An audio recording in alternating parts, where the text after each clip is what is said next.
महाभारत की कहानियाँ आज भी प्रचलित हैं। महाभारत में भगवान श्री कृष्ण के द्वारा बोले गए अनमोल वचन आज भी लोगों के जीवन में लागू होते हैं। महाभारत को पंचम वेद कहा जाता है। अगर महाभारत में भगवान श्री कृष्ण के द्वारा बोली गई उक्तियों को अपने जीवन में आत्मसमर्पण कर लिया जाए तो जीवन सार्थक हो जाता है।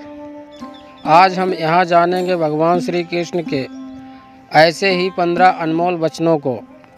कर्म का फल व्यक्ति को उसी तरह ढूंढ लेता है जैसे कोई बछड़ा सैकड़ों गायों के बीच में अपनी माँ को ढूंढ लेता है। आत्मा ना जन्म लेती है ना मरती है, ना इसे जलाया जा सकता है ना ही इसे भिगोया जा सकता है। आत्मा अमर और अविनाशी है। इस संसार में कुछ भी स्थायी नहीं है। आत्मा शरीर को वैसे ही छोड़ देती है जैसे मनुष्य पुराने कपड़े उतारकर नए धारण कर लेता है। मन शरीर का हिस्सा है। दुख सुख का एहसास करना आत्मा का नहीं शरीर का काम है। मान सम्मान लाभ हानि, खुश होना दुखी होना सब मन की शरारत है। जब यह संसार ही स्थायी नहीं है तो इस संसार की कोई वस्तु कैसे स्थायी हो सकती है। मैं सभी जीवों में बुद्धिमान हूँ। मैं चींटी में भी बुद्धिमान हूँ और हाथी में भी बुद्धिमान हूँ। सारे रिश्ते नस्ल और शरीर से जुड़े हुए हैं। जैसे ही व्यक्ति की मृत्यु हो जाती है आत्मा शरीर को छोड़ देती है। आत्मा का शरीर से जुड़े रिश्तों से कोई नाता नहीं रह जाता। मेरे भी कई जन्म हो चुके हैं और तुम्हारे भी कई जन्म हो चुके हैं। ना तो मेरा आखिरी जन्म है ना तो तुम्हारा आखिरी जन्म है।